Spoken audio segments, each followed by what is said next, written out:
So, Bob, I have an interesting, juicy ethics case sent to me by my malpractice insurance, HPSO, and I thought, well, maybe I'll talk about this with Rebecca, but this one involves something that you know about, so let's get into it. What do you say? Is it about some ethical violation that I'm familiar with because I did it? No, it has to do with DBT. Oh, okay. So, again, my malpractice insurance, HPSO, sends out these briefs as a way of helping us as insured to manage our risks so that we don't harm ourselves by committing ethical violations, and HPSO saves money because if we're paying our dues and they don't have to pay money out to help us defend ourselves, then it's a win-win. If they try to prevent people from committing these violations. So they'll summarize cases that they've been working on after they're completed, and they will erase any identifying information, of course. Okay, so I normally will actually go over the brief and change the wording to be my own wording, but this time I just thought I would just read it verbatim. Right. So here we go. The insured in this case is a licensed mental health counselor, referred to as the counselor, with 3 years of experience. So this chiming in, meaning that they're not a social worker or a marriage and family therapist or a psychologist. The counselor had recently begun working as a solo practitioner when she started treating a client, a woman in her 20s. So we have a mental health counselor like yourself, Bob, 3 years experience, which is unlike you. I was recently thinking we're getting into our upper 20s years because we graduated in 97, but really we started practicing in 96 as interns. So we're in the 26th, 27th, 28th year almost. Anyway. Yeah. So this counselor had 3 years of experience, started working as a solo practitioner, probably after working at an agency, I'm guessing, and she started treating a client, one of her very first solo clients, a woman in her early 20s. Client's intake form stated that she was seeking therapy for her borderline personality disorder. In other words, the client knew she had borderline, or suspected she had borderline, and the counselor's treatment plan for her included dialectical behavior therapy, or DBT. During the initial session, the counselor learned that the client was also in recovery for an eating disorder, anorexia nervosa, and she had a history of depression that was being managed by medication. So just chiming in here, Bob, that presentation, is that typical to someone that might have come into your DBT group? Yeah, I'm actually thinking of somebody that I knew way back when I started. Similar background. Yeah, borderline, eating disorders, depression are highly comorbid. Yeah. You could argue that the depression is a symptom of the borderline, and eating disorders have a similar history, a similar etiology as borderline does, trauma and family conflict, this kind of thing going on here. As part of the counselor's treatment for the client's BPD, borderline, that included DBT, the counselor gave the client her cell phone number. Typically in DBT, telephonic consultations. Telephonic, it's an interesting word. I don't care for that word. Yeah, why? 'Cause it sounds like a word instead of like just telephone. Yeah, just say telephone consultations. Yeah. But I think it's an older way of talking about things. Yeah. You know, like you have to be more technical. Just say telephone. But, you know, I guess maybe it's the official adjective version of telephone. Typically in DBT, telephonic consultations between a counselor and their client allow the clients to receive in-the-moment guidance that can help them apply the skills they have learned in therapy in everyday situations, especially during times of crisis. So what do you think about that? It happens all the time for folks who do DBT. That's just part of their thing. Yeah. Why? Because that's not typical that a therapist would, especially in private practice, would say, feel free to text me anytime in between the session. Or call, right. Because crises don't happen in the office during office hours. So the thought is that if you can help somebody in a moment of crisis, they'll learn how to manage more without resorting to what they would call target behaviors. Like that could be some kind of self-harm behavior or whatever. And they have a rule, they call it the 24-hour rule, where therapists will not have contact with their clients unless there's already a scheduled session within 24 hours of some kind of target behavior. Like, so for instance, if I wanted to cut myself, I got to call you if you're my therapist before I do it. If I do it and I call you, you'll tell me that we can't have contact for 24 hours. 24 hours is, that's somewhat arbitrary, but the idea is that therapists tend to be sympathetic, and you don't want therapy to reinforce that kind of behavior. So they'll have a 24-hour rule, and unless there's, like if the next day there was a scheduled session, then they would just go ahead and have the session, and they'd be talking probably the whole session about what got in the way of you calling me beforehand, or using X skill or whatever, and they would do a chain analysis, which is like, what are the dominoes that fell that led to the very they call it a target behavior because it's targeted in therapy to be eliminated. Right. Yeah. So interesting. I didn't know it was that focused on abstinence, essentially. I mean, it sounds along the lines of a drug and alcohol counselor. Yeah. If you have a competent, caring, compassionate drug and alcohol counselor, even in spite of the compassion and the collaboration, they might be very focused, because the client presumably wants that, on relapse management and on abstaining skills. A client says, I drank over the weekend, and, because if a client tells me that, since I'm not a drug and alcohol counselor, I would say, do you want to talk about that? Because we could talk about that, but it's not my agenda. Yeah. So what do you want to talk about? And if the client said, I binge drinked all last weekend and I'd rather not talk about it, I'd say, okay, well, what do you want to talk about? Right. I might throw out some sentence about safety or about how it might affect treatment, depending on the situation, of course, if it was just a general situation. But I'm not going to force the issue, whereas a drug and alcohol counselor will. And so what you're saying with a DBT person is that they would be pretty pointed and say, we have to talk about what happened, instead of just being more collaborative and more open-ended. Yeah, they have a hierarchy. The first order of business would any target behavior like self-harm or something. Second order of business would be anything that's therapy interfering. So that includes things like showing up late, not showing up, anything that's getting in the way of therapy. It could actually be phone calls to the therapist, because just because a therapist is available doesn't mean that it wouldn't interfere with their life. It might, and so then it'd be a therapy interfering behavior. The idea being, it's not about punishing somebody because you violated my boundaries. It's more like, hey, we got to make this work for both of us.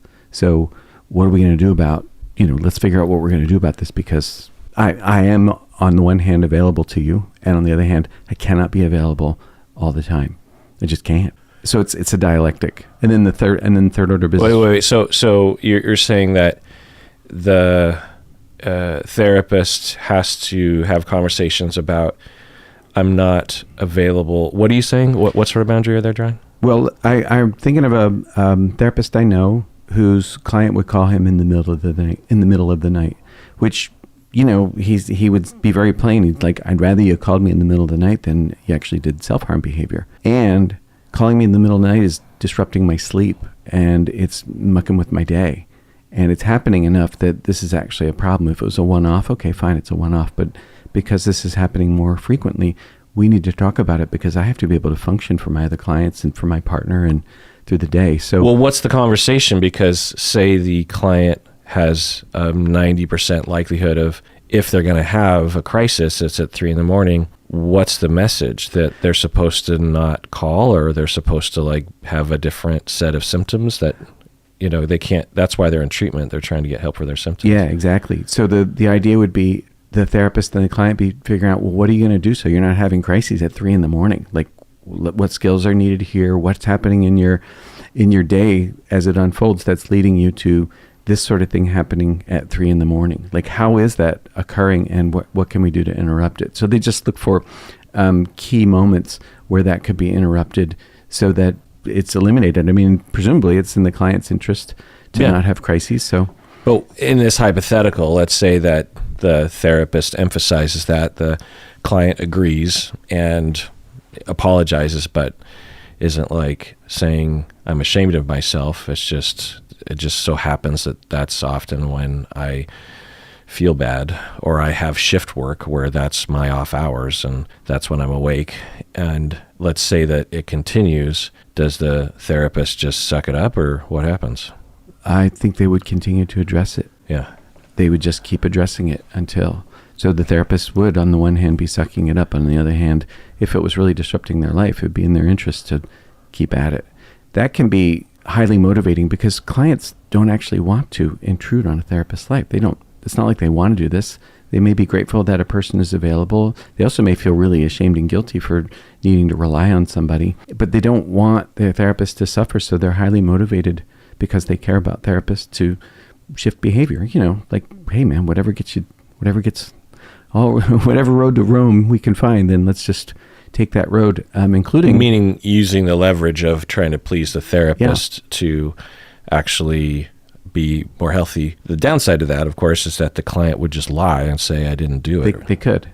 And they might. And I mean, if clients lie to me, they lie to me. I can't do anything. But that the therapist could pressure a client to lie, essentially. Could shame a client to lie. A bad therapist could. Yeah.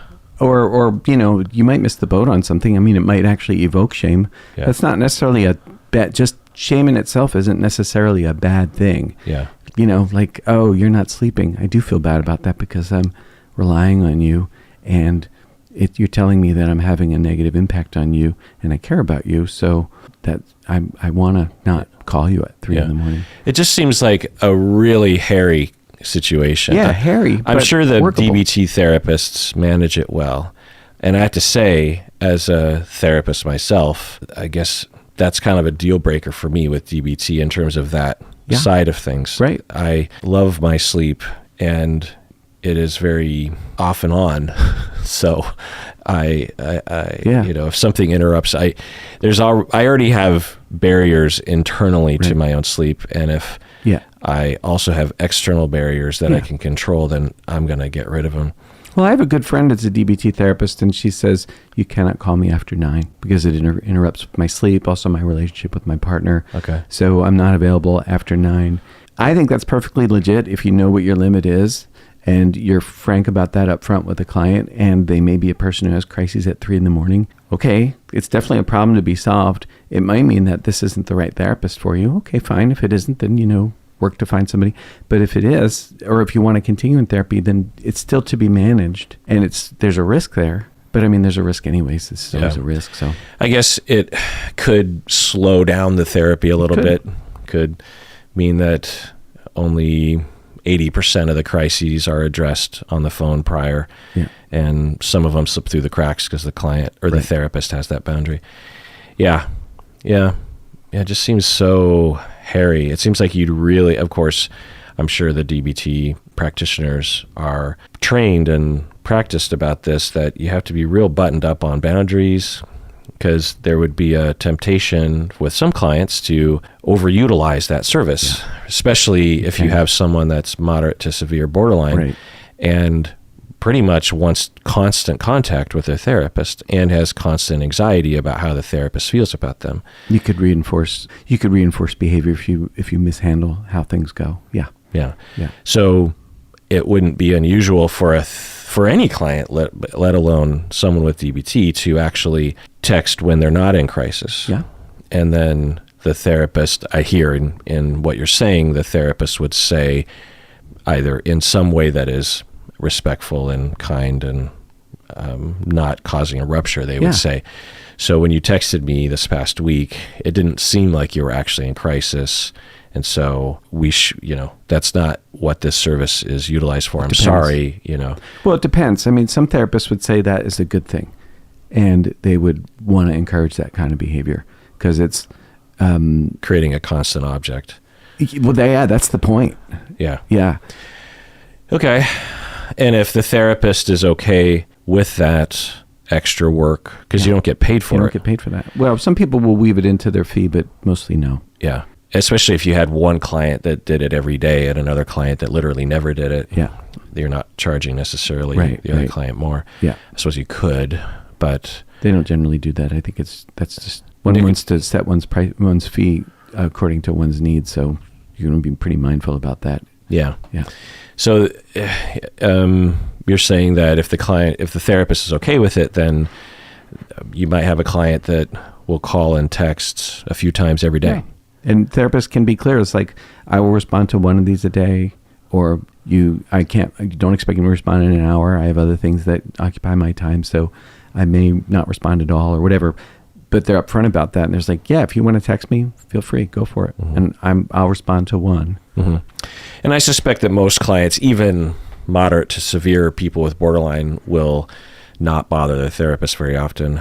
It's a bit of a myth that, because I feel like everyone thinks that What About Bob, the movie with Bill Murray and Richard Dreyfuss, is somehow like, halfway representative of what therapy is like. And it's the dumbest, most cartoonish, most stigmatizing look at what a client is really like. Right. It just makes clients out to be whiners and hypochondriacs and liars and overly needy and overly emotional and ridiculous. Right. And it's, golly. It's not a good movie to represent a client, but it's really funny. It's hard to watch. I mean, it has some funny moments, but I don't know. I'm just so fucking tired of Hollywood. Oh, the tropes fucking up our industry. Oh yeah, it's just so bad. I mean, have you seen Shrinking? I think it's on Apple TV. Yeah. Have you seen it? I've seen some of it. Yeah. The first episode with the senior therapist is Harrison Ford, right? Yeah. I mean, I can't watch that. People have been asking me to watch that show and do reaction videos to it, and I might, but that first episode, I was just screaming at the television. The main therapist guy, this Jason Segel, is a complete idiot. He's just a complete idiot. And okay, but I'm like, okay, fine. Are there complete idiot therapists? Yes. Okay. But every time, Hollywood, we're always idiots. Well, they don't write therapy really well because I think most writers probably don't understand it. Or our society loves to laugh at therapists and clients. So I'm fine, But that shows a comedy as opposed to something else. But I'm fine. Okay, you have a portrayal of a therapist that is kind of possible. A burnt out, angry therapist that is lashing out at his clients. Fine. But they do a montage of clients that he has. Mm-hmm. 20, 15 different clients. I don't know. In the first episode, and they're all idiots. They're all complainers. Oh yeah. They're all hypochondriacs and whiners. Right. People who complain about dumb. Yeah, so my friend wanted me to go to a party and I didn't have anything to wear. So, stuff like that. That's not an example, but it was in that vein. Every client. So fine, you want to make a show about an unethical therapist. They exist. And you're contrasting that with his colleagues, played by, I can't remember the woman's name, the actress who was on The Daily Show, I believe. And then Harrison Ford, who are also looking at Jason Segel going like, what's wrong with you? Okay, but you're going to stigmatize clients too? It's just ridiculous. Now, I will say, just the little bit I did watch, where he starts to provide in-the-field therapy for this young black man who has a violence problem. Mm-hmm. That was fine. A lot of people will attack him for that. Like, he takes him to a boxing gym. Yeah. Now, of course, you would have to make sure that you have a lot of consent forms that are signed before you do such a thing, but that's not unheard of in the field. You've done in the field stuff where you go into the bathroom with a client and have him literally lick, or I don't know, what'd you have him do, a toilet seat or something? Oh, we rubbed my lunch on the toilet seat. We both ate it. Yeah. So you say that to a group of people, they'll be like, that's unethical, it's unprofessional, it's criminal or whatever. And you're like, no, that's standard. For behavior therapist, that's standard. Yeah. If you're treating OCD or a phobia, that around germs, that's one of the options. Everyone understands that. It's written in the books. It's called exposure therapy. It's what works. Taking someone to the gym to have them try another outlet for their physical contact, or I don't know, that would be harder to justify, because there's some research suggesting that if you actually engage in violence as a way of purging your anger, you can actually amplify one's risk of committing violence in the future. But it's kind of mixed. It's kind of a mixed bag. Yeah. at the very least, there's a long tradition of therapists who do experiential therapies, Gestalt, Whitaker, Satir. You could point somewhere in that general direction and say, like, it's not unheard of to think outside the box and see if it works. I went to a pub with a therapist once, or with a client once. To do what? So that he get used to talking to men. Okay. Yeah. So we went to a pub down in To Wallingford. hit on them, or just to be friends? No, he wanted to have a romantic relationship, and he was nervous about speaking to men. So we went to a pub, and he talked to some men. And then I went to church with him. It's sort of funny that I would do that, but I did. And Why is it funny? Because I'm an atheist. Yeah. But I wasn't there because of God or anything. Did a lightning bolt hit you when you walked in? No. So it went okay. But we were there just monitoring his level of anxiety about being in a room full of people at church, which he really wanted to attend. I just stayed with him and checked in with him periodically, about every 2-3 minutes. How's your anxiety right now? How's it right now? And we didn't do it verbally because that would interrupt listening, just by hand signals, like, how's it now? And he'd give me an indication with his hand about, was it high or low or whatever. Yeah. So to be clear, he wasn't just like, I want to meet dudes. He had a phobia about socializing, social anxiety. Right. And the treatment for that is exposure. Yeah. It's the only way. Yeah. Cognitive therapy can work. Cognitive behavioral therapy can work. But the main behavioral intervention is habituation to the stimulus so that the body no longer has traumatic or fearful associations with that stimulus. Yeah. Okay, so we got way off track, mostly because of me. So let's take a break. When we get back, let's continue. What do you say? Yep. All right, back from the break. So again, we have a counselor, 3 years of experience, working with a woman in her 20s, DBT, borderline, and she gave the client her cell phone number. And the way you describe the typical DBT approach is that it's pretty buttoned up. It's pretty focused, pretty professional, but there's some wiggle room there that if a client wanted to, well, let me ask you this. So, and of course you don't know every DBT practitioner, but you were trained and you did work alongside a lot of these people for many years. Yeah. Meaning that you did the DBT skills class for decades, but you never did this side of therapy where you were that. I did a little earlier in my career, and then I stopped doing individual DBT. Let's see, when was that? That would have been 2004 or 5. And I stuck pretty much just to teaching skills. But I worked alongside individual therapists, and I sat on a consult team that met weekly. So I would hear a lot about the students. They were students to me, and they were clients to the therapists. And you'd hear about the phone and the texting in between. Yeah. Why did you stop doing the individual portion? I had a client that killed herself, and I didn't want to assume that responsibility. And my personal life was such that I wasn't available in the way that I thought a person would need if they had those kind of crises. So I just stopped doing that kind of work. That's that one client that you've only had one client that killed herself, right? Yes. And you hadn't seen her for a few weeks or months or something. No. Oh, boy, it's a long time now. It's almost 20 years. Or maybe it is 20 years. I think you were in the Wingdome place, if I remember. Yeah, right. I was that, and I moved there in 2003, somewhere in there. In Greenwood. Yeah, in Greenwood, and that winter was whenever she. And it was sort of like you meet with her one time, and then boom, she kills herself? No, I met with her over a period of months. I mean, you met with her for a session, and then like a few days later, she kills herself? Something like that. Did you know she was at risk? I know we've talked about this before, but I had a different impression in my head. But did you know she was at risk? I don't remember if I knew that there was imminent risk, though when she started therapy with me, she told me that she intended to kill herself unless some circumstance in her life changed, which she didn't expect that it would. So the long and the short of it is pretty up there in terms of risk, but not imminent, meaning that you would need to take more drastic actions. If I knew she were at risk, I would have moved heaven and earth to try to keep her safe. Yeah. But I got a call from a neighbor. She had left a note for me, and with my phone number, and the neighbor rang me when they found her. And I know we've talked about this before, but I feel like you're tearing up a little bit thinking about her. Oh, it was awful. Yeah. Look, the truth is my personal life is set up such that I don't have the time, or I don't have I can't do that kind of work anymore, but I would in any ways. That was, I'll never work with suicidal people again.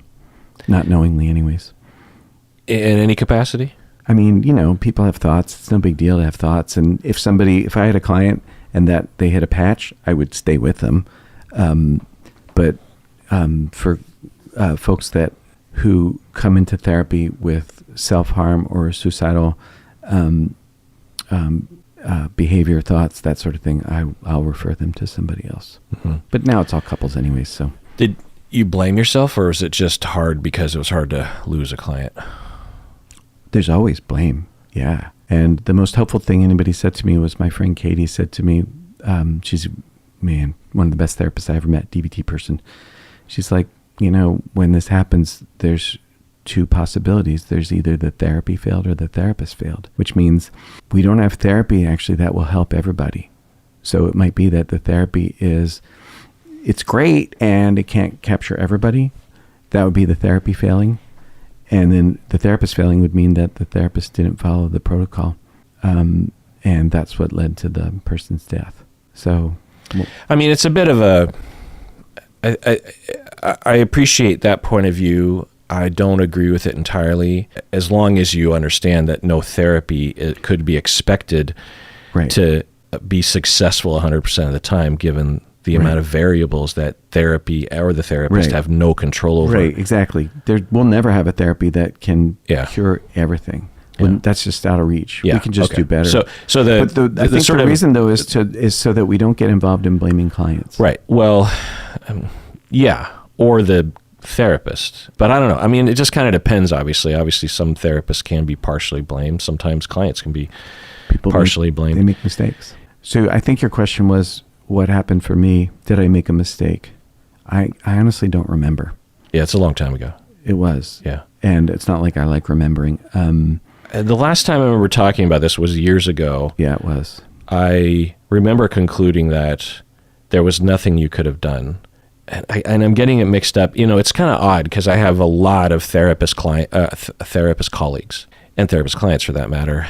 And I can only think of a handful of therapists who have lost a client to suicide, which is, I think, notable of two things. One, the sort of therapists that I hang out with and the focuses that they have professionally. Yeah. If you're a psychiatrist or you work with people who are depressed, then there's going to be a greater likelihood, or you're a DBT individual therapist. Yeah. So are you saying that none of your class students have also completed suicide? One. Oh, okay. But this person you weren't as connected to. The person, this one, I had a individual client that killed herself. But not outside of that one person, just one person in your class. Two. So someone in your class, one of them or two of them? Two people that I taught DBT skills to killed themselves. So you had one client and two students. Yes, that's correct. That died by suicide. Yeah. And that was, how did that feel? Awful. And really, man, was I watching my students, because that is a hell of a thing for them to stand next to. So, meaning that they could be prompted to do it themselves. Yeah, exactly. And that did not happen, I'm grateful to say, in either time. And they were lovely. And the individual therapist that was working with them, you worked with that individual therapist as well, and they were more front and center with the client around that. Well, let me think. The first one, yes, but the client, I think only she did an intake and started treatment and then dropped out, and the therapist made an effort to reach her, but they hadn't had an established relationship, and then the client really did just disappear, didn't respond, and then we read in the newspaper. You thought she just terminated or something? Yeah, well, she did, and then we read in the newspaper some months later that she had killed herself. some weeks or months. I can't remember the timing. The second one, I don't think I was working with the individual therapist. I don't think they weren't on our consult team. So I'm even having a hard time remembering which student it was. Do you get contacted by anyone afterwards? Because that's I guess, one of the concerns for us therapists is that we'll get sued or someone will blame us, or I don't know. Did anyone do anything like that in all three cases for you? In the case of my individual client, the neighbor contacted me, and I had some phone calls with her because there was a memorial and I wanted to participate in it. And I reached out to my client's brother, whom she was estranged. She had two siblings and she was estranged from both of them. And I reached out to one of them to offer my condolence. And I think I left a voicemail and they never called me back. Probably overwhelmed with memorial stuff, or who knows? Who knows? They weren't at the memorial. Her family weren't there. The people that were there were her work friends. And you didn't go? Oh, no, I went. Oh, you did go? Yeah, I went with Emily, my co-leader. And she was cremated, and what she wanted was for us to spread her ashes at this park near her home. She lived across the Sound. And us meaning you specifically named? No, not me specifically, but the people that were more. She wanted her ashes spread at this park, and we several of us showed up. How many? I don't know, maybe 20. And it was who was it? Friends and neighbors. Yeah. And not her family. I never met her family. No. Yeah. So we each took part of her ashes and spread them in this park, which isn't legal, but it also isn't dangerous. So. Which park? I don't recall. In Seattle somewhere? No, it's across the Sound. Oh. On the peninsula. Yeah. Yeah, the whole spreading of ashes thing, it's like, what's the big deal? I don't know. I think it's just a taboo about death we have. I think so too. Like, let it go. Yeah. So obviously, don't just spray it into someone's picnic basket or something. Yeah. But if you're just sprinkling it in the water or in a field somewhere, right. Like it's just dust. It's dust. If you see cremated. Now, sometimes cremated remains can have bits of bone in there and teeth and she had that too. Maybe people should be a little mindful of that, because you don't want to be spreading that in an area where people would put down a picnic. Yeah, because that would be a little terrifying. Honestly, when I think about it, you'd be like, "Oh my God, was there a murder that took place right here? Right. Do I call the authorities?" Right. So there'd be some thoughts of that, but yeah, I find the whole. But it's mostly benign. Yeah, I don't understand our society when it comes to stuff like that. So we did, and I was grateful my friend went with me. Yeah. It was a hard day. Yeah. You were attached to her. I mean, you liked her. I cared about her. Yeah. She was a lovely person. Yeah. Just really, really tormented. Were you in the trenches with her depression and suicidality? Yeah, for months. Yeah. Yeah. Did these experiences, particularly this one, damage you? Yeah. How so? I don't work with suicidal people anymore. I perhaps could have done that. Because it's too painful? It's too painful. I just do not want to feel the risk. Yeah. So as a DBT skills trainer, the protocol is real simple. It's like individual therapists do everything, and the skills trainer's only job is to show up and teach the class and keep that class running properly. So I got real good at that, but I didn't have any responsibility for the welfare, well-being of the students outside of the class time.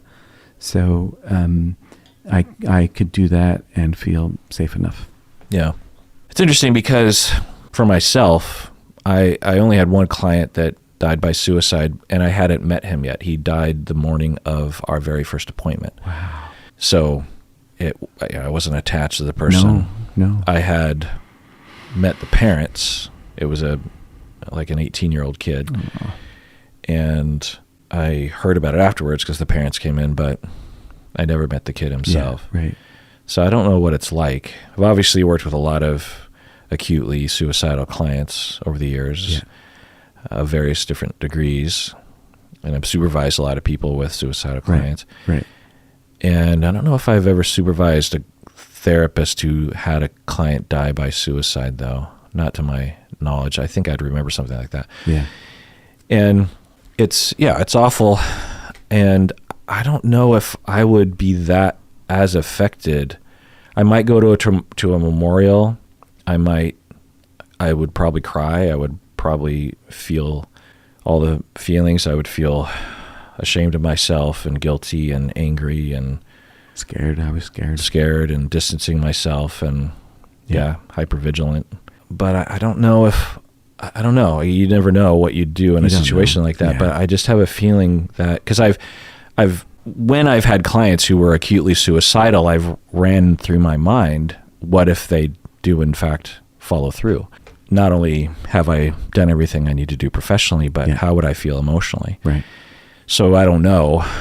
And I've also... Hopefully you never find out. Yeah. I've also worked with a lot of supervisees on this question. It is an important milestone in supervision and mentorship that I find that, I don't know, I'd say 60, 70% of supervisees need a tremendous amount of paradigm shifting when they have their first client that is ongoingly suicidal. I've even worked with therapists that were 20 years into their profession and they've yet to paradigm shift. You know, they're overly concerned. They take too much responsibility. They worry and fret all week long. It ruins their life. And so maybe through that, I have drawn a boundary in my mind, because I'm often trying to help my mentees and my consultees and my supervisees to draw a boundary of be like, look, care, that's great. You care. You have compassion. You're a human being. It's good. It's why you became a therapist. And if you continue to open your heart in this particular way, you don't have to close off your heart completely, but if you continue to open your heart in this full way with these particular kinds of clients, you'll burn out and you'll never be good for any therapist or your family or yourself. And you'll, like for you, for example, like it's totally fine you made that boundary. Yeah. But there's a possibility that there are a lot of clients out there that could have benefited from your work that you didn't do. Again, if I were there, even just as a friend, I would have thrown out there at some point of just like, there is a pathway to recovery and to get back on the horse, as they say. Yeah, if you want, you know what I mean? Everyone goes through this to some degree, and it's an option.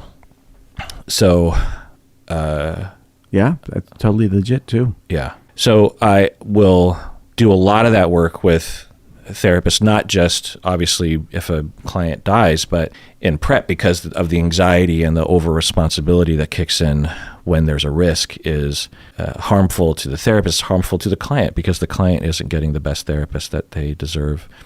So I think maybe because of all that I've done, I would imagine that if I did have a client that died by suicide, that I don't think I would, I don't know.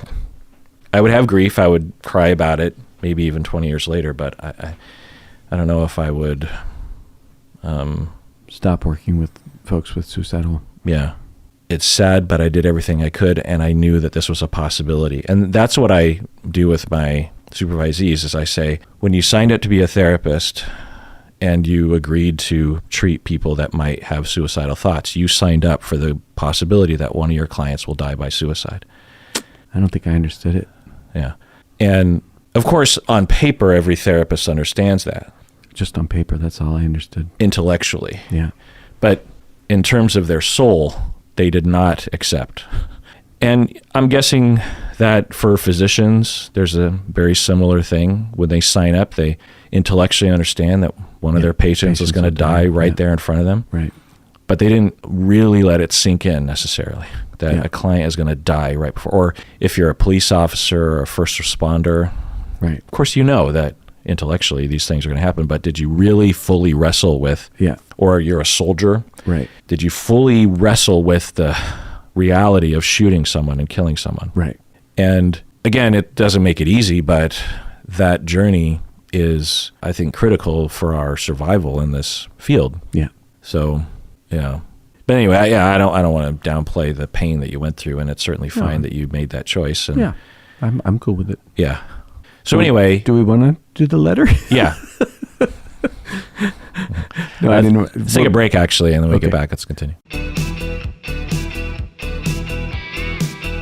Okay, we're back from the break. So getting back to the telephone calls to the DBT solo practitioner, the individual therapist in DBT. Yeah.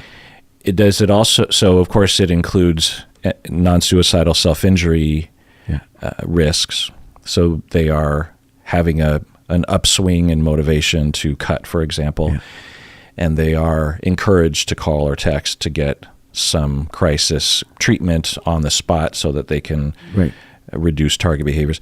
What other sort of target behaviors are possible in a DBT class? Help me get the question. Well, are all quote-unquote target behaviors cutting? Life-threatening would be the first order of business. Like what? So cutting increases the likelihood of premature death, either that episode or some future episode. So you definitely want to get it under control. So, but life-threatening behaviors are the first priority. And what's another example besides cutting? Burning. So just non-suicidal self-injury. Yeah. Not actual suicidal thoughts. That they're both of a piece. They're both considered the first priority. So if someone says, I'm thinking about killing myself, I bought a gun, they should call. Oh, yeah. Or I got my gun back from my uncle or something. Right. Then it's all in that category. Yeah. What if it was, I'm thinking about getting back with my ex-husband. He called me and I'm thinking about calling him back. So I'm not sure. Are you mean like if they were in a relationship where there was violence? Right. If or it's just a bad toxic relationship, so to speak, and the therapist and the client agree that they probably shouldn't go back to their ex-husband. Is that something they're supposed to call or text in between? Well, a client can call or text, anytime they want. Let's see. I'm just trying to think. How would a therapist handle something like that? Because coaching calls aren't supposed to be. They're supposed to be very short. They're not supposed to be a phone session.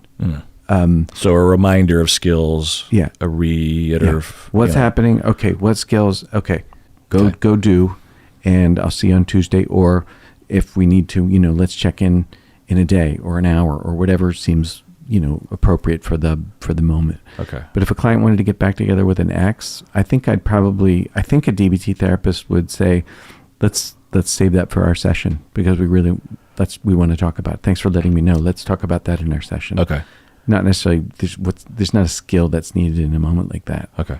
I don't think. Yeah. Well, the reason why I'm drilling down on this is because this ethics case has to do with what sort of things you talk about on these calls. On the calls. Okay. That's why we went down this whole road. Oh, okay. Right on.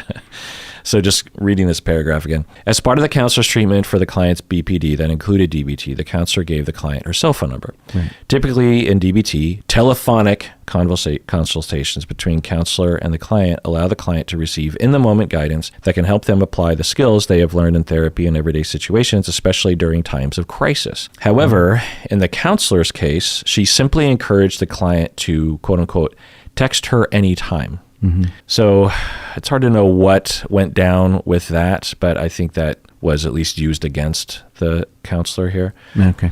But that's hard to know because that's essentially what you're saying is the protocol is text me anytime. But maybe it was in a context of text me about anything anytime, which would not be the protocol, right? I don't know.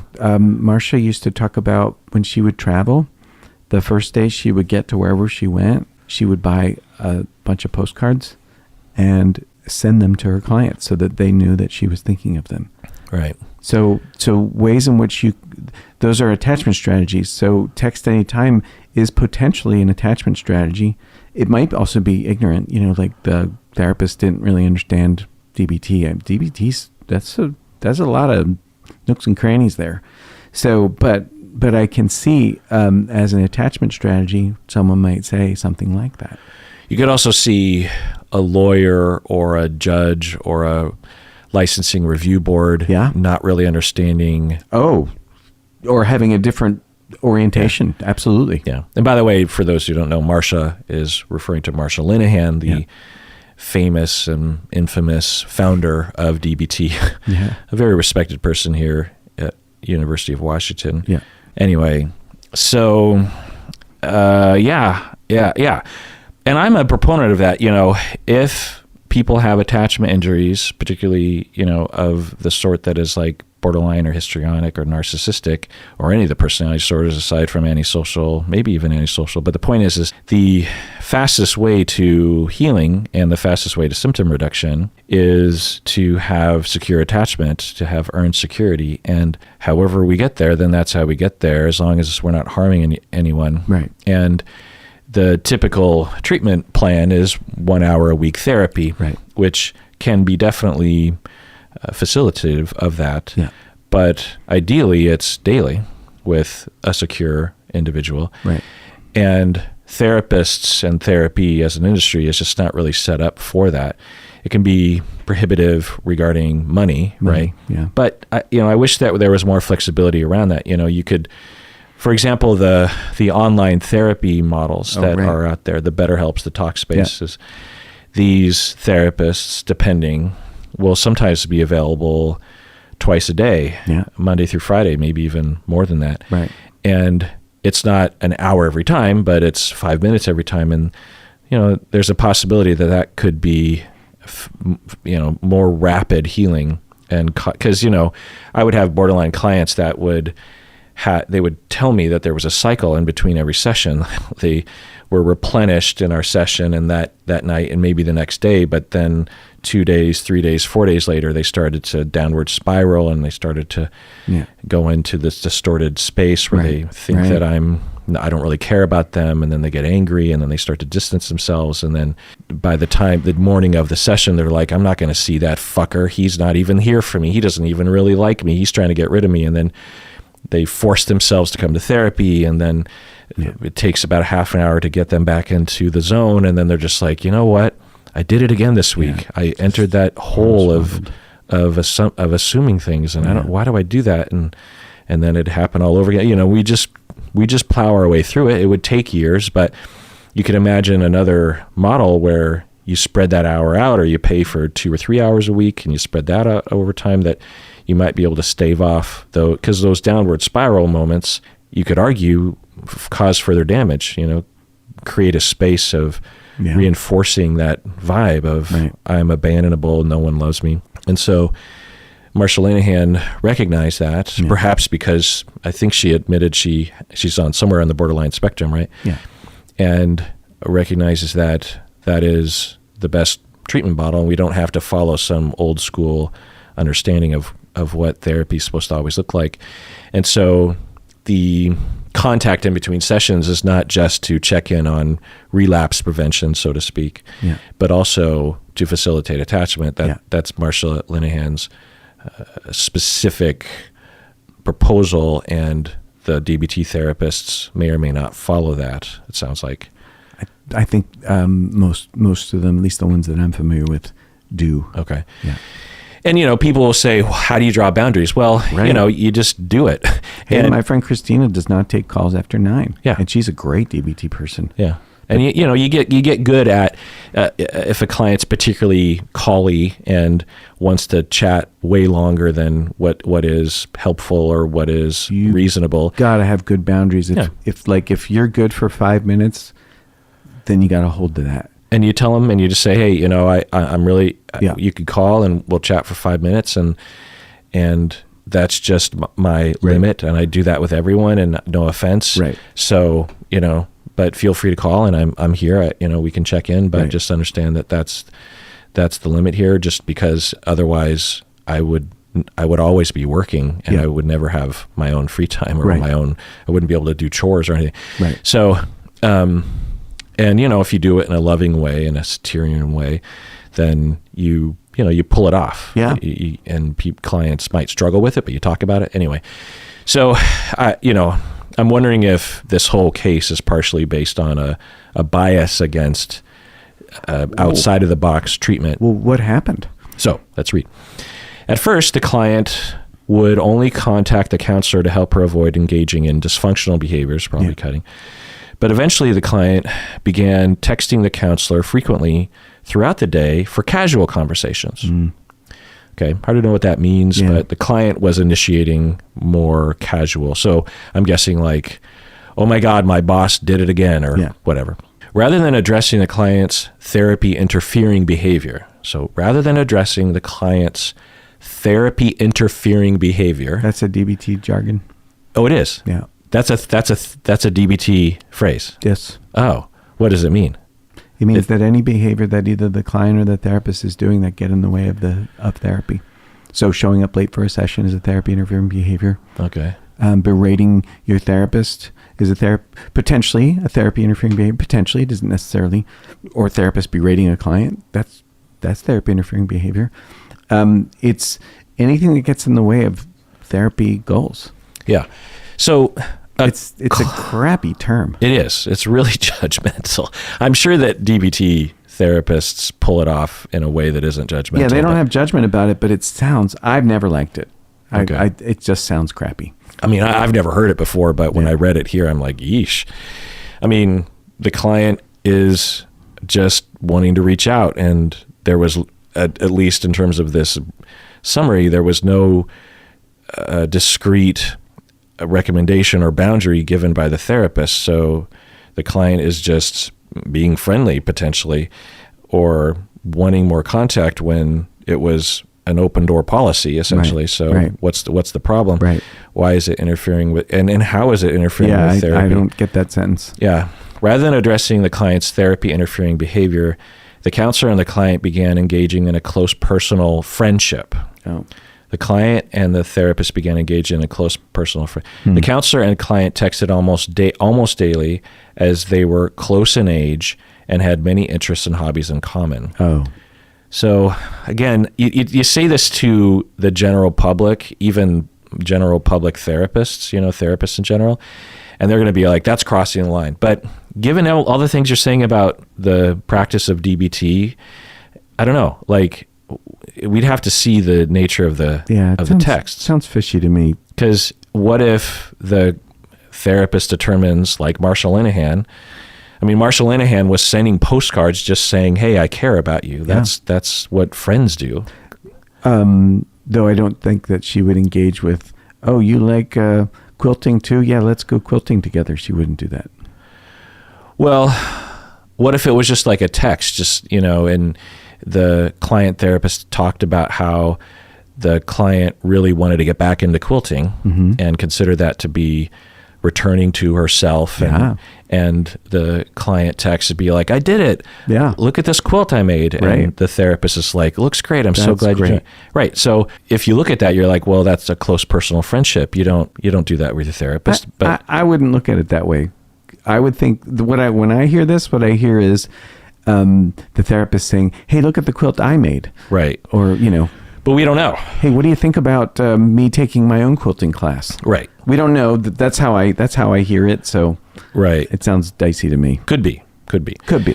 And then the fact that they point out that they're close in age and had many interests. Okay. I mean, hard to know. Yeah. I wish they gave examples. Right. In addition, they began regularly socializing and exercising together. Oh yeah, I wouldn't do that. Yeah. Okay. So now,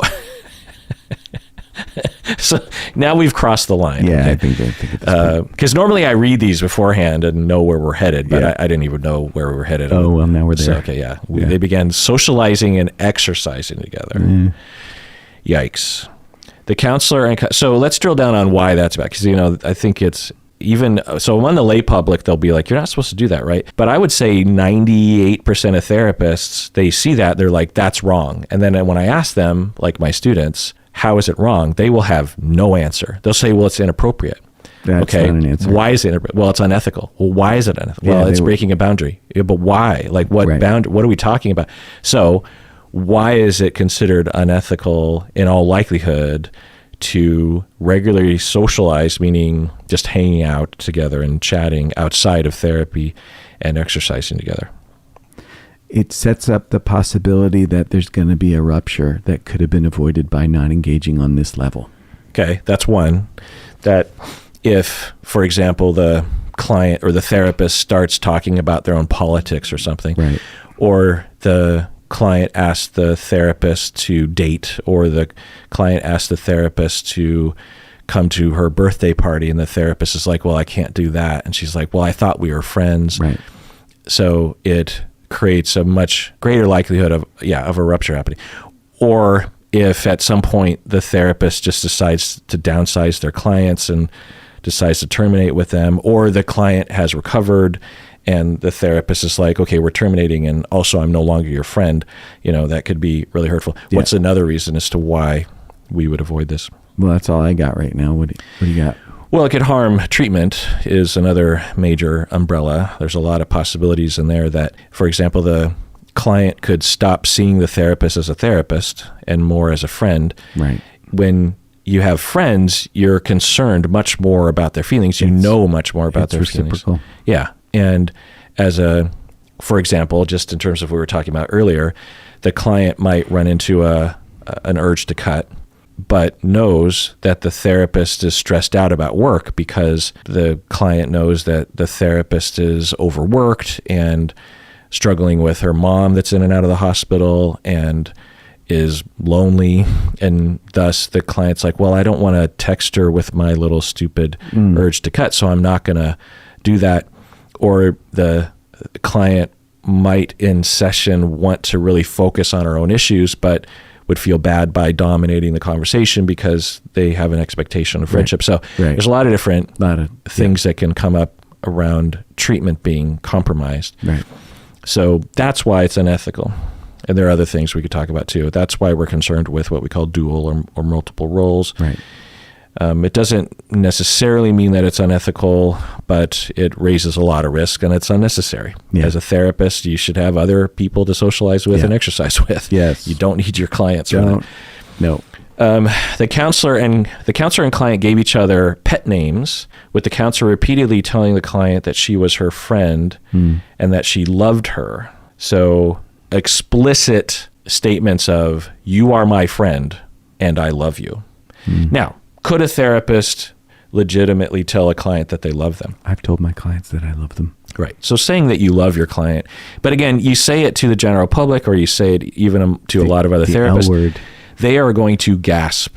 Yeah. They'll say, that's inappropriate. You can't tell your client that you love them. Go ahead and gasp. And it's like, okay, show me the ethical code or the book that says you can never say, I love you to, I don't get it. a Like, client. We're part of therapy as fostering earned secure attachment, and that's not about love? Come on. Yeah. Now, in the context of all this other detail. Yeah. No, don't get me wrong. I think there's something going on here that's definitely a problem. Yeah.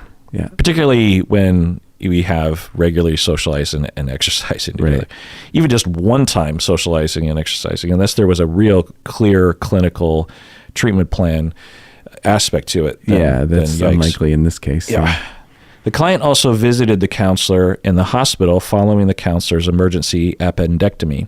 The client visited the counselor in the hospital after, again, not a slam dunk, but in light of everything, it's a problem. And of course, I would never have a client come to me in the hospital. That would be just unheard of. Weird. Yeah, I just can't imagine Really how that would ever happen. Yeah.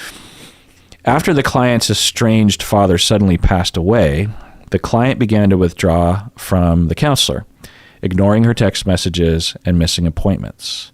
The client also began to relapse and engage in disordered eating practices, and which is consistent with anorexia nervosa.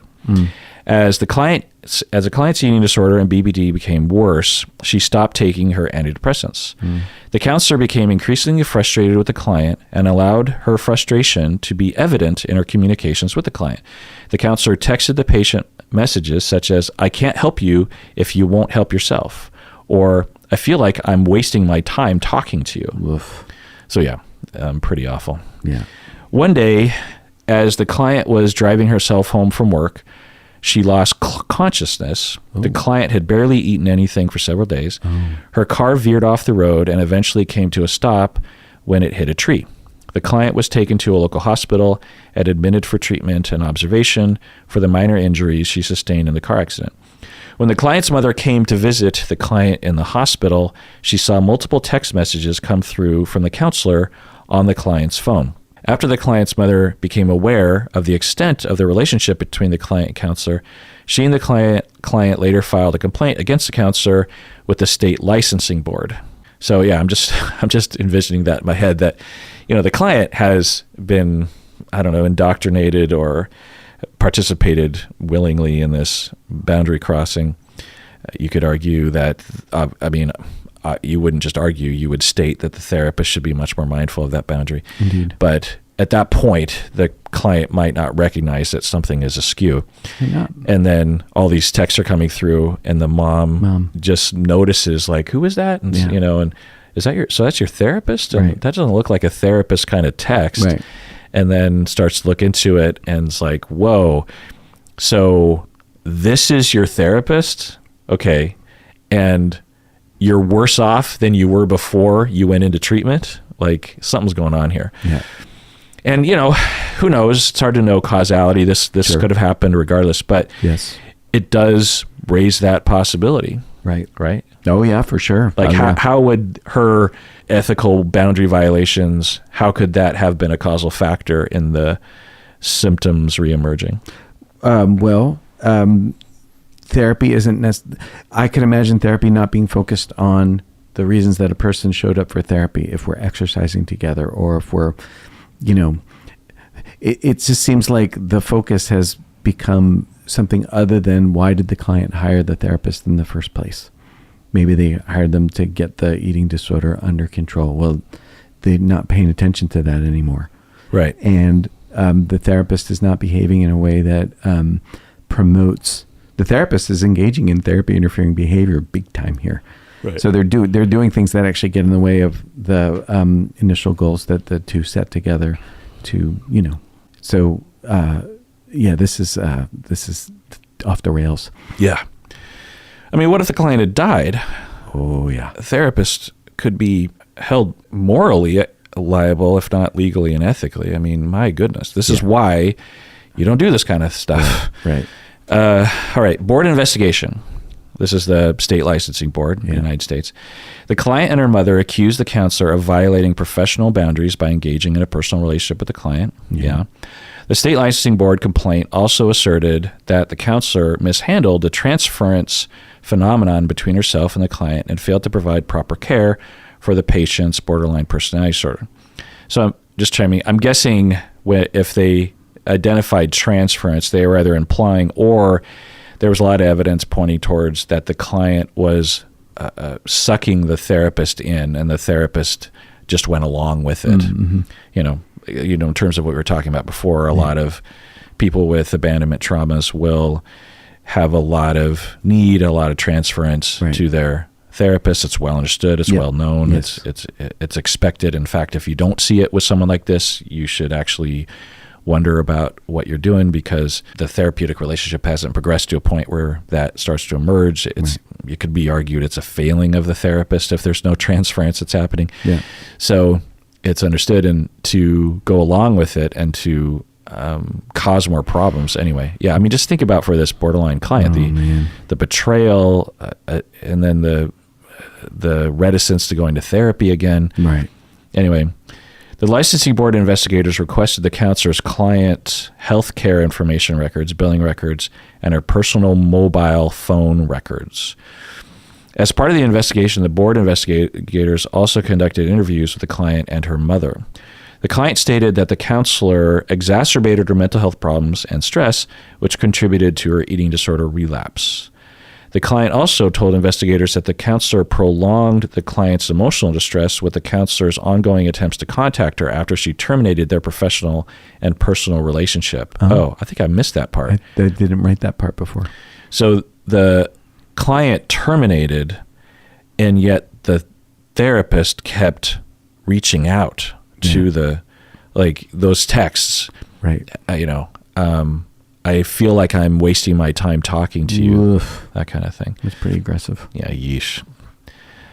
Now, I think maybe some people might be thinking, well, isn't this a product of her being just 3 years post-grad? Might be.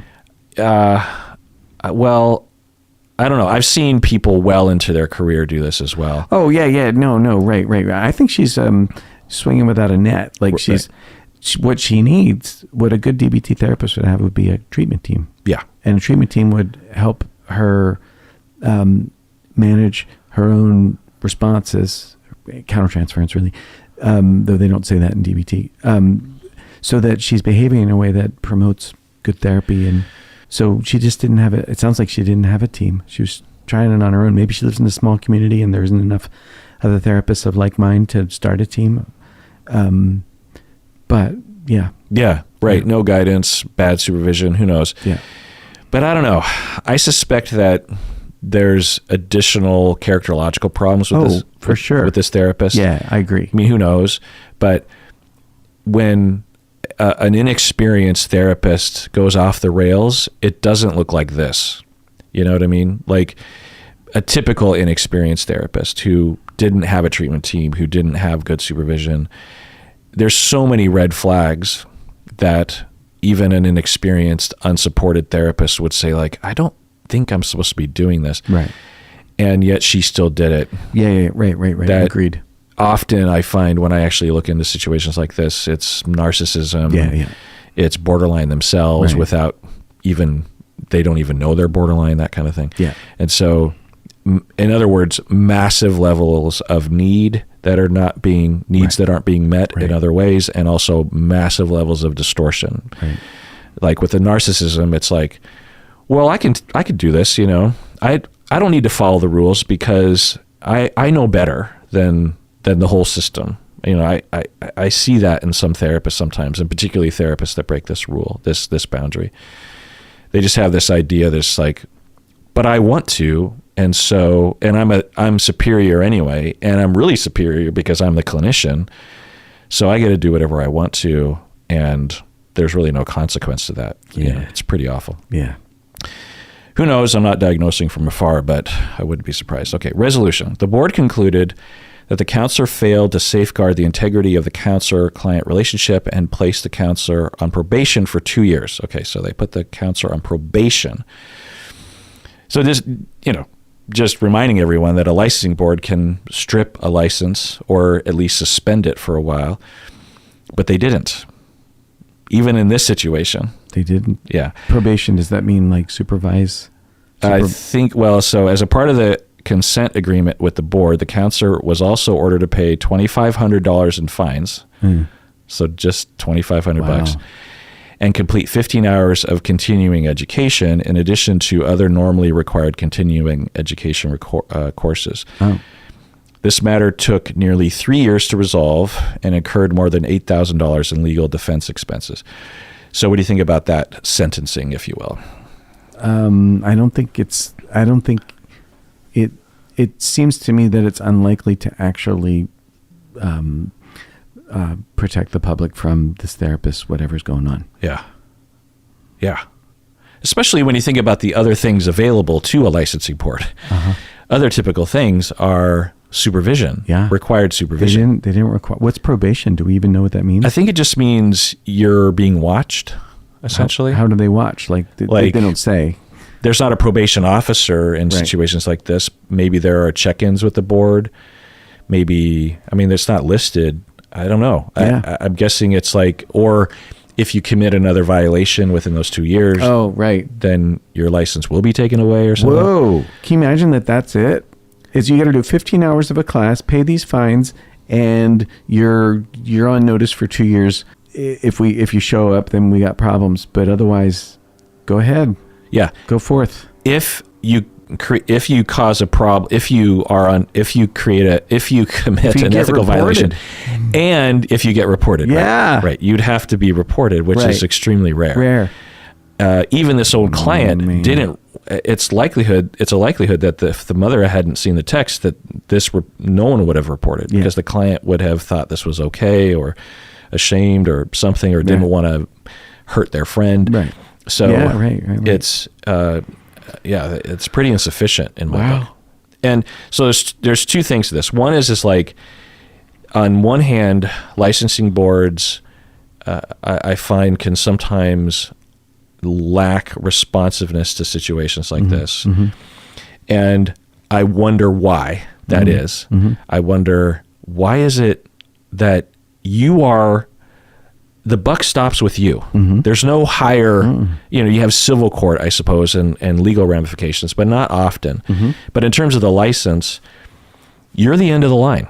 So if you don't do anything and the therapist continues to violate and harm the public, then it's on you, especially if there were other things you could do. So what's the thinking? What's the caution? What's the reticence? What's the hesitation to increase the requirements? Because you can require a lot of things. Yeah. The clinician could say, well, I forfeit my license because I don't want to do all those things. Right. But, it's not hard to say, I mandate supervision. I also mandate not only just 15 hours, but for the rest of your license, you have to attend this particular course, which is, 30 hours a year or something. Sure. Fines, whatever, $2,500. It's not like therapists are typically rolling in dough. So, $2,500 could definitely sting and also just the 3 years of going through the process could also cause some issues and stress for the therapist. So kind of like time served kind of a thing. Right. But that's it. There's also, I think, another layer that licensing boards can impose where the supervision involves actually checking in with all the clients, where the supervisor actually is paid by the therapist that committed the violation to not only supervise like an hour of supervision a week, but also another hour a month where the supervisor actually talks with the clients on the phone and says, how are things going? Is there any kind of issue? I'm not trying to interfere here, but, or the supervisor actually sits in sessions or, just an because, an ethically violating therapist could lie to the supervisor and say everything's fine. Right. Actually, we humans act in our own self-interest, so that's a real possibility. And whatever led to this problem is probably still there for this therapist. Yep. So on one hand, there's a lot of situations where the board is underreacting. Yeah. And this is just speculative. Of course, every state has a different set of board members, but I think there's this philosophy in some boards, maybe all of them, that they don't want the clinician maybe to sue them or something, or they think that clients are ridiculous. Maybe they get a lot of ridiculous complaints and they just have a bias for clinicians. Oh. Because that's often the assumption, like, well, the board must be like against clinicians, right? It's like internal affairs in a police department. It's like, well, those guys are anti-cop, right? Uh-huh. When they might actually be overtly pro-cop in a lot of ways. You know? I could be wrong in this, that a lot of board members are former therapists themselves or maybe current therapists. I should think they would be, wouldn't they? I don't know. Don't quote me on that. Can you imagine being on one of those boards? Would you like to be on the licensing board? I mean, I think it would be interesting. Yeah. Given how much I enjoy these kind of cases, if I had the time, I think it would be fascinating. Yeah. Yeah. I think it'd be pretty interesting to see how it all works. Uh-huh. And honestly, I would like to have conversations with some of these therapists and just be like, so, this is not part of your sentence, but you're going to listen to me ramble for about 20 minutes about what I think went wrong. Yeah. And I want to help you with this. Right. It's not rambling at you for the sake of, I want to hear myself talk. Or let's have a conversation, about like what went wrong here. Yeah. Because then we can actually apply, a sanction that will actually help you to improve so that you can. So I don't know if there's that kind of bias against the clients or bias for therapists or this over concern with making sure that there's enough therapists out there. I think sometimes that's part of it. They worry that there's a shortage of clinicians and they don't want to deprive the public of these clinicians. I don't know. Huh. There's often boards will underreact, or we just hear about the times when they underreact. Yeah. I'll tell you, I don't think I've ever heard of a board overreacting anecdotally, where I thought like, whoa, that was not necessary. Yeah. So I don't know. It just feels like so that's one thing. Yeah. The other thing is if you're a clinician, often, without knowing what actually happens in situations like this, you'll have, the typical therapist that I talk to, they're terrified if they accept a $5 gift card for Starbucks because they're worried that their license is going to be taken away. And so if you're one of those clinicians out there who has that very typical paranoia, let's remind ourselves of what actually happens when you commit overt, problematic, ongoing ethical violations that are demonstrated by pages and pages of text. There's just no way to avoid it, because the therapist without this text record could say, that didn't happen. That didn't happen, right. Or that's not the tone that I had. I was following the DBT model and the client misinterpreted that. I didn't actually meet up with the client exercise. I don't know what she's talking about, but there's this written record of texts. Yeah.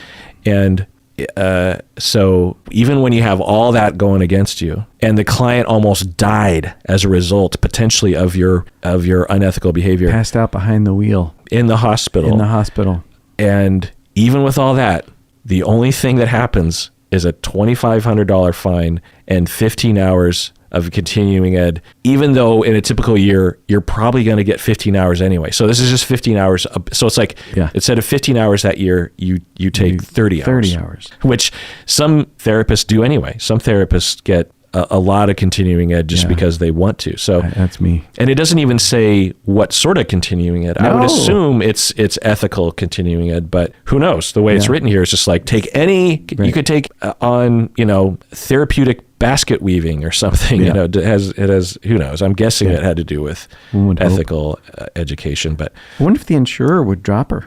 Or can the insurers actually make their own contingencies? Can they say, you can't have insurance with us unless you fill in the blank? I don't know. Good question. Probably, but I don't think they worry about it because they only had to pay $8,000 in legal defense expenses. That's the malpractice part. So $8,000 for malpractice. Yeah, it's pretty low stakes considering all the premiums that they collect. Yeah, that's more in than going out. And the bad press and bad publicity you would get if a therapist were to come out and say, like, I thought malpractice insurance was supposed to help us, but I'm being penalized for this, by my malpractice insurance. Like, what's up with that? And then you'd lose other customers. So, there's all with private malpractice insurance, they're interested in profit. And so they need people to sign up and they need therapists to trust them and all that kind of stuff. So there's that tension there. Yeah. Hey, deserving listeners, it's just me recording right now. I'm editing this episode, and I thought I would make the rest of the episode for patrons only. We get into some personal stuff, and I thought it would be probably better just to have it for the patrons. And we've already been talking for long enough about the ethical situation. We also continue talking about the ethics, but we get into some specific things about our lives. So I thought I would make that patron only. So if you want to hear the rest of this episode, there's about an hour left of Bob and I talking. So become a patron now. Otherwise, please take care of yourself and know that you deserve it. You really, really do.